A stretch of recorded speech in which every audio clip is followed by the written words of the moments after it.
Bonjour à toutes et à tous. Donc, dans cette vidéo, après avoir découvert la fonction cube, ici nous allons établir la carte d'identité mathématique de la fonction cube. C'est parti. Définition. La fonction qui associe à chaque réel son cube, notée x au cube, s'appelle la fonction cube. Elle est définie sur l'ensemble des réels tout entier noté R. Donc je vous laisse compléter le tableau avec les valeurs. Grâce à la vidéo précédente, vous savez maintenant comment mettre un nombre au cube. Voici la correction. Je vous laisse vérifier si vous avez bien trouvé cela. On passe maintenant aux variations de la fonction. Comme on a vu, nous avons conjecturé que la fonction cube est strictement croissante sur l'ensemble des réels grand R. Passons maintenant à sa représentation graphique. La représentation graphique de la fonction cube est symétrique par rapport à l'origine du repère. Donc, cela signifie que la fonction cube est impaire. Alors, en effet, d'après la règle des signes, pour tout x réel, moins x au cube, c'est moins x au cube. Donc, c'est pour cela qu'on a ce schéma. Si on prend un nombre x et son opposé moins x, donc là, f de x c'est l'image de x par la fonction cube, elle se situe ici, et l'image de moins x, elle, se situe là. Donc, c'est bien l'opposé. Donc, nous avons affaire à une fonction qui est impaire. C'est-à-dire que f de moins x, c'est moins f de x. Donc, premier exemple d'utilisation. Sans calculatrice, nous allons comparer les nombres 2 au cube et moins 2 au cube. Puis, nous allons comparer 1,8 au cube et 0,45 au cube. Comment faire? Comme moins 2 est strictement plus petit que 2, et que la fonction cube est strictement croissante sur R, elle conserve l'ordre. C'est-à-dire que moins 2, le tout au cube, est strictement plus petit que 2 au cube. Ensuite, comme 0,45 est strictement plus petit que 1,8, et de même que la fonction cube est strictement croissante sur R, les images de ces nombres par la fonction sont rangées dans le même ordre. Et donc on a 0,45 au cube, strictement plus petit que 1,8 au cube. Nous allons maintenant résoudre des équations et des inéquations de degré 3, et ce, à l'aide de la représentation graphique de la fonction cube. Pour commencer, il s'agit de résoudre x au cube est égal à 8/27e. Donc j'ai tracé la droite d'équation y est égale à 8/27e et la courbe de la fonction cube. Donc il s'agit de déterminer l'abscisse du point d'intersection de la courbe et de la droite. On sait que l'ordonnée du point E vaut 8/27e et on cherche donc l'abscisse du point E qui correspond à l'intersection entre x, la courbe x au cube et la droite d'équation y est égale à 8/27e. Donc là, c'est comme avec les racines carrées. Nous allons travailler dessus, sauf que là, il faut prendre la racine cubique. Donc une racine cubique, ça s'écrit de la même manière, mais on indique un petit 3. Donc la racine cubique, c'est chercher le nombre qui au cube redonne ce nombre. Donc la racine cubique de 8/27e, c'est la même règle de calcul qu'avec la racine carrée.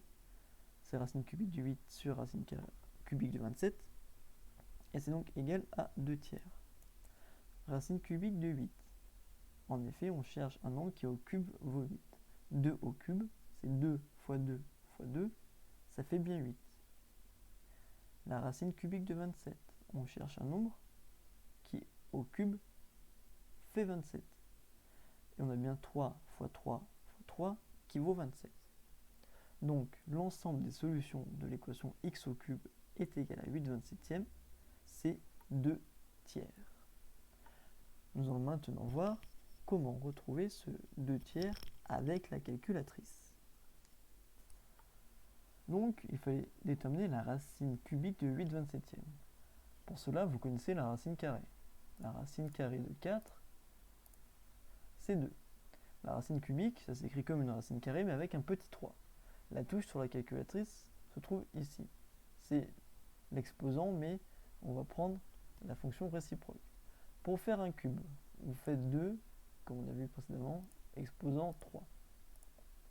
Pour prendre la racine cubique, donc on va prendre la racine cubique de 8, vous faites Shift, vous faites toujours le petit chapeau, exposant. Là, vous mettez 3 pour indiquer que vous prenez la racine cubique et vous rentrez le nombre que vous voulez. Donc ici, par exemple, la racine cubique de 8, c'est bien 2, car 2 au cube, ça fait 8. Donc là, on veut la racine cubique de 8/27e. Donc pour cela, on fait racine cubique en indiquant un petit 3 comme cela, après avoir fait Shift exposant, et vous mettez la fraction désirée. Donc ici 8/27e.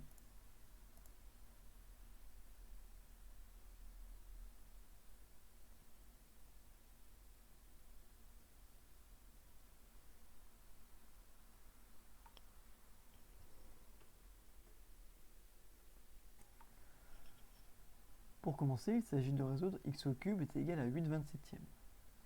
Donc j'ai tracé la droite d'équation y est égale à 8/27e et la courbe de la fonction cube.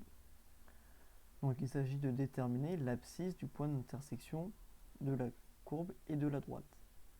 On sait que l'ordonnée du point E vaut 8/27e et on cherche donc l'abscisse du point E qui correspond à l'intersection entre x, la courbe x au cube et la droite d'équation y est égale à 8/27e. Donc là, c'est comme avec les racines carrées. Nous allons travailler dessus, sauf que là, il faut prendre la racine cubique. Donc une racine cubique, ça s'écrit de la même manière, mais on indique un petit 3.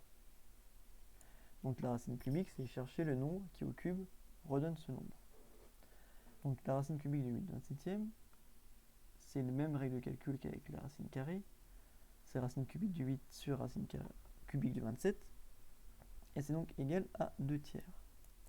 Racine cubique de 8. En effet, on cherche un nombre qui au cube vaut 8.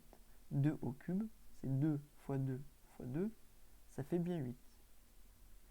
La racine cubique de 27, on cherche un nombre qui au cube fait 27. Et on a bien 3 fois 3 fois 3 qui vaut 27. Donc l'ensemble des solutions de l'équation x au cube est égal à 8/27e, c'est 2 tiers. Nous allons maintenant voir comment retrouver ce 2 tiers avec la calculatrice. Cette fois-ci, il faut déterminer tous les x tels que leur cube, x au cube, soit supérieur ou égal à 8/27e.